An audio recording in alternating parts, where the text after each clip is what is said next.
Assalamualaikum warahmatullahi wabarakatuh. Sebelumnya, perkenalkan nama saya Rusmini Eka Putri dengan NIM D1D022016 dari kelas R002. Nah, video ini dibuat untuk memenuhi tugas mata kuliah Manajemen Sumber Daya Hutan. Di sini saya akan menjelaskan tentang materi atau sebuah makalah yang sudah dijadikan sebuah PPT, yaitu tentang sejarah pengelolaan hutan di Indonesia dengan dosen pengampunya yaitu Bapak Dr. Marwoto S. Hud, MSI. Saya merupakan anggota dari kelompok 1 dan ada 5 teman saya yang lainnya. Di sini saya akan menjelaskan latar belakangnya terlebih dahulu. Nah, sejarah pengelolaan hutan oleh masyarakat lokal Indonesia di beberapa tempat telah berlangsung sebelum legalitas hukum formal ditetapkan oleh pemerintah. Oleh karena itu, berbagai klaim kepemilikan pun muncul yang menyebabkan konflik antara pemerintah dengan masyarakat dan antara pemegang konsesi hak pengelolaan hutan atau HPH atau hak pengelolaan hutan tanaman industri yang disebut HPHTI. Nah, untuk penyelesaian konflik tersebut perlu pengaturan yang lebih adil dalam menetapkan siapa subjek dalam pengelolaan hutan agar pengelolaan itu berlangsung secara efektif. Nah, yang pertama mungkin tentang pengertian pengelolaan hutan. Pengelolaan hutan berarti pemanfaatan fungsi hutan untuk memenuhi kebutuhan manusia secara maksimal. Pada waktu masyarakat manusia belum mengenal hubungan komersil secara luas, hutan hanya dimanfaatkan sebagai tempat untuk mengambil bahan makanan, nabati ataupun hewani, atau tempat mengambil kayu untuk membuat rumah tempat tinggal dan untuk sumber energi.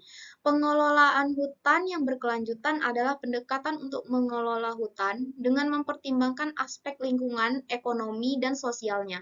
Nah, tujuan utama pengelolaan hutan ini yang berkelanjutan adalah memastikan kelestarian hutan dan memanfaatkan sumber daya hutan secara efektif dan berkelanjutan. Nah, mungkin ada sejarah pengelolaan hutan di Indonesia ini telah berlangsung sejak masa penjajahan Belanda, yang mana pada awalnya pengelolaan hutan di Indonesia ini berfokus pada pengembangan hutan jati di Jawa dengan tujuan utama produksi kayu. Setelah Indonesia merdeka, Undang-Undang Nomor 5 Tahun 1967 tentang ketentuan-ketentuan pokok kehutanan menjadi landasan hukum untuk memulai pemanfaatan hutan di luar Jawa. Pemanfaatan hutan di luar Jawa dilakukan melalui perolehan izin untuk mendirikan unit-unit usaha kehutanan dalam bentuk hak pengusahaan hutan atau HPH melalui pengaturan Pemerintah Nomor 21 Tahun 1970 tentang hak pengusahaan hutan dan hak pemungutan hasil hutan. Nah, pengelolaan hutan di Indonesia juga telah mengalami beberapa perubahan sejak masa penjajahan Belanda. Pada masa penjajahan, hutan di Jawa digunakan untuk memproduksi kayu dan masyarakat di sekitar hutan jati diajak untuk berpartisipasi dalam pemanfaatan hutan. Setelah Indonesia merdeka, pengelolaan hutan di luar Jawa dimulai ketika Indonesia menghadapi krisis ekonomi.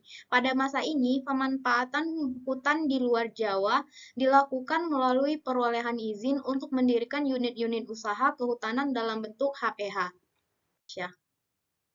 Penambangan kayu di lembah Eufrat dan Tigris secara garis besar bentuk pengusahaan hutan yang pernah dilakukan, khususnya di negara-negara maju, dari dulu sampai sekarang dapat dibedakan menjadi 3 atau 4 macam.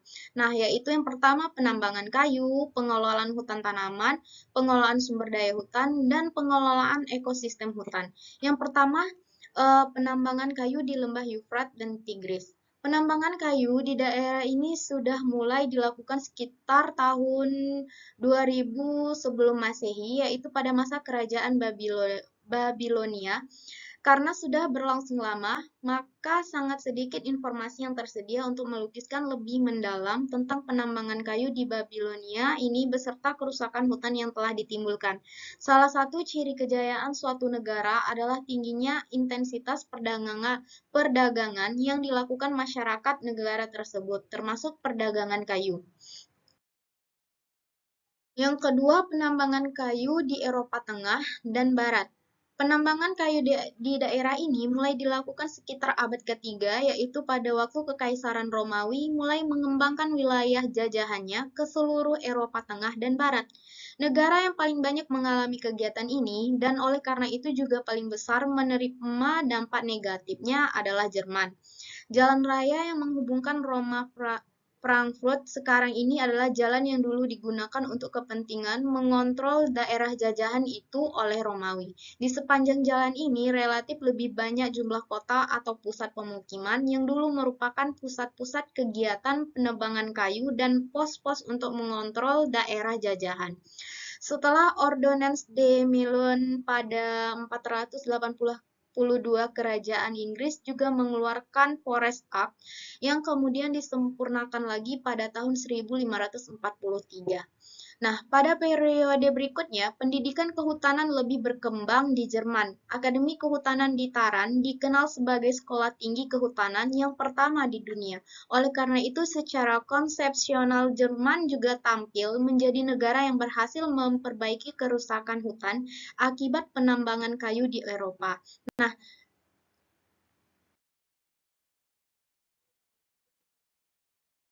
lanjut pada penambangan di Indonesia. Penambangan kayu di Eropa dilakukan oleh pemerintah kolonial. Hal ini terulang lagi di negara-negara Asia, Afrika, dan Amerika Latin sampai masa Perang Dunia Kedua. Bangsa-bangsa Eropa banyak yang keluar dari tanah airnya mencari tanah jajahan seperti Inggris, Spanyol, Italia, bahkan juga bangsa-bangsa kecil seperti Belanda, Belgia, dan Portugal. Kebijakan yang dilakukan Daendels pada masa pemerintahannya di Hindia Belanda dengan melakukan reforestasi dan menetapkan peraturan hukum yang membatasi eksploitasi sumber daya hutan jati di Jawa dipandang sebagai awal dari kegiatan pengelolaan hutan yang menggunakan teknik ilmu kehutanan dan institusi modern di Indonesia, terutama setelah Daendels membentuk Diens van het Boshuizen atau jawatan kehutanan yang diberikan wewenang mengelola hutan di Jawa. Baiklah, itulah mungkin penyampaian materi dari saya. Jika ada kesalahan kata, saya mohon maaf. Wassalamualaikum warahmatullahi wabarakatuh.